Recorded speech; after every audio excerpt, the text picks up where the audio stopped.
Hello everybody, Actus XD here. We have some exciting news just released. In about 9 hours from now, or 7 AM Pacific time, we will be getting patch 1.0.5.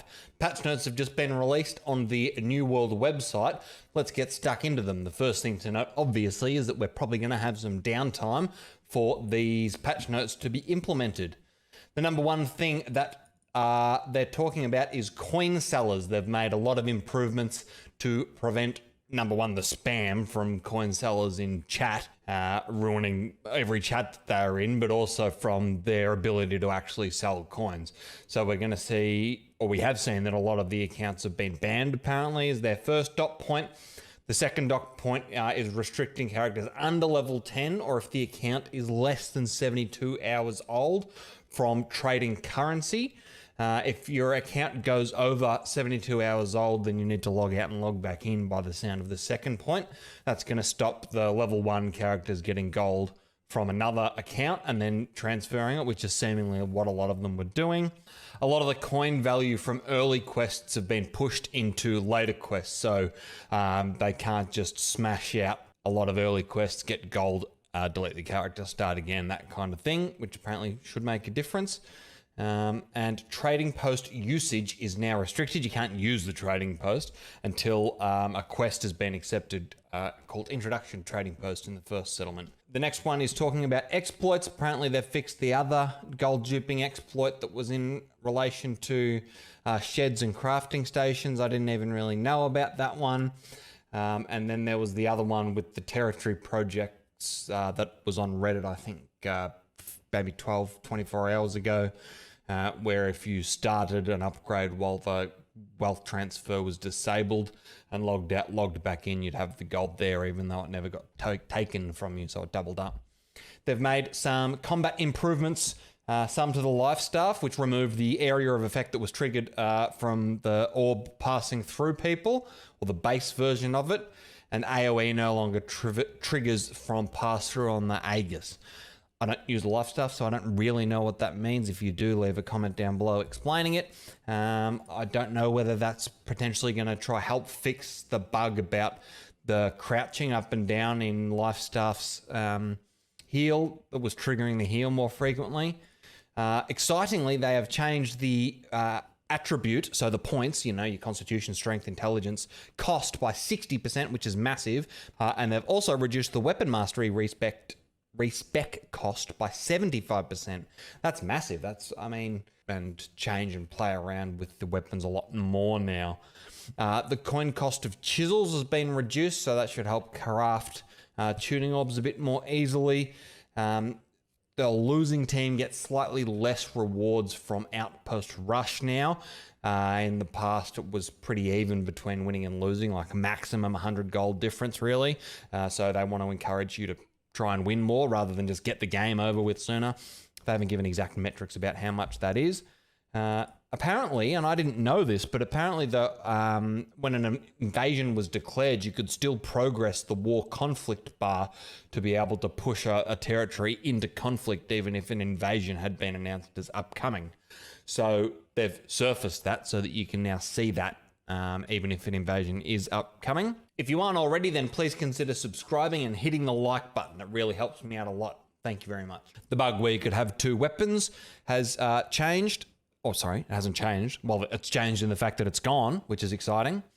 And swapping between weapons of the same type, that kind of thing, you can no longer do. We'll get into another lead on from that in a bit, I think. Group scaling passives are gone. Basically what this means, the hatchet bug's fixed. Everyone rejoice, Outpost Rush is fun again, wars are fun again. You're not just going to see someone with a hatchet and be like, wow, poop. So good, that's good news. Spell strike consistency. As an Ice Gauntlet and Fire Staff user, I am very happy to see, mind you they don't specifically say, that they've fixed an issue which caused several magic spells to not hit consistently. They've said Ice Storm and Gravity Well, such as, that tends to indicate that they're, you know, examples rather than an exhaustive list. So hopefully they're all fixed and I can go back to doing damage. Whoa! This is a good one for everyone that doesn't have Void Bent armor. If you do, then I'm sorry. Resilient, the perk that made Void Bent armor so good, has been fixed, and it now only reduces damage from critical hits, which it's always said on the tooltip that it did, rather than what it was actually doing, which was reducing all damage. PvP flagging is now fixed, hopefully, so that PvE players can't heal PvP players. Now we get into what they've changed in Outpost Rush. They've made it so you can't get out of the gate before the map started. You know, that's pretty good. They've stopped the being able to get multiple summon tokens so that you could summon like multiple bears or multiple other big scary demon things by turning it at the same time, I think is how you did that. I never did it myself. The teleport loop has been fixed, so they say. I've experienced that in War more than I have in Outpost Rush, so they're only talking about Outpost Rush here, and they've also fixed Battle Bread and Monster Slayer's Stew to reflect the actual buff, and so that Battle Bread is not twice as good as they wanted it to be. Some medium changes to Outpost Rush. I think probably the biggest one, it was earlier on, being that hatchet's been fixed, and we can't have identical weapons now. General bug fixes. There's still some exciting stuff to come, so bear with me. Repair kits no longer require coin to use, which means they're actually worth something now. In the past, it was kind of like, what the hell is the point of using a repair kit if you could spend gold and repair parts anyway? Now it's only repair parts, so that's handy. I might make them a bit better to use for leveling as well, leveling your professions. Now we get proper text saying that we've been compensated for our houses. If you owned a house prior to patch 1.0.3, we all got 2,000 gold. That has been fixed so it doesn't say some random string of characters there.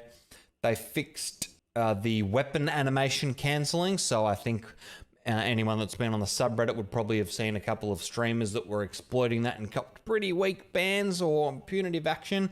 That has been fixed so that now you can't macro, auto hotkey, or just do it yourself and swap between weapons, cancel animations, and be attacking like several times faster than you should be. So that's excellent news. This one's interesting. I hadn't heard any reports of this, but I'd be really mad if it happened to me. Fixed an issue that could cause a player to lose their house while offline during maintenance. Well, during maintenance, a demolition crew just comes in and knocks your house out.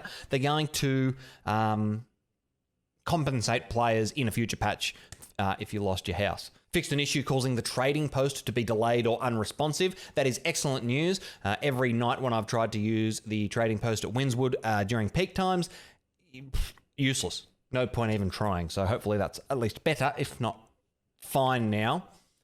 Fixed server performance where a large number of players congregated in settlements. That's excellent news. Same thing, I'm sure everyone's experienced it in Windswood at Everfall.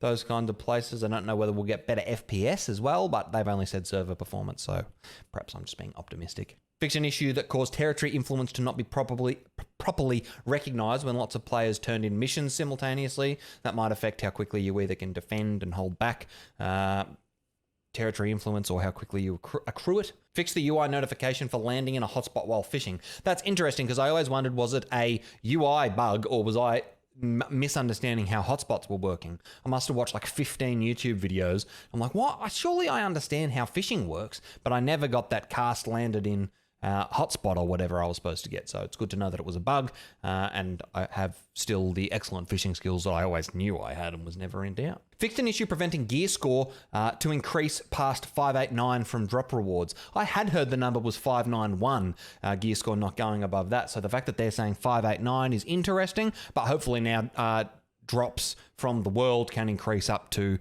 600, I presume. They've also talked about a speculative fix in relation to timing out whilst waiting for the server to describe the world as an issue. Can only assume that we will see some downtime as it comes out. So lots of stuff to look forward to, a few quality of life changes, and getting rid of a lot of the bugs that were basically making the game way less fun to play than it should be. So happy days. We'll see you in game. And remember,